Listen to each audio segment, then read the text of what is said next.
సికింద్రాబాద్లోని Monda market police station పరిధిలో భారీ ఉద్రిక్తత చోటు చేసుకుంది.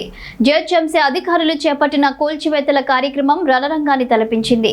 మోండా మార్కెట్ ప్రాంతంలో అక్రమ నిర్మాణాల పేరిట కొన్ని షాపులను కూల్చివేయడానికి జిహెచ్ఎంసీ అధికారులు జేసీబీలతో రంగంలోకి దిగారు.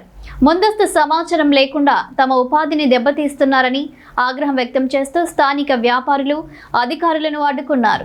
వ్యాపారులు అధికారులతో వాగ్వాదానికి దిగడమే కాకుండా ఆగ్రహంతో జేసీబీలపైకి దూసుకెళ్లారు. పోలీసుల సమక్షంలోనే అధికారులపై దాడికి యత్నించడంతో పరిస్థితి అదుపు తప్పింది.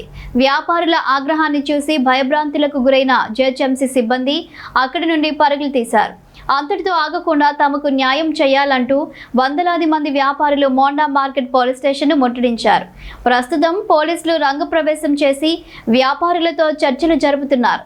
అదనపు బలగాలను మోహరించి పరిస్థితిని అదుపులోకి తెచ్చే ప్రయత్నం చేస్తున్నారు.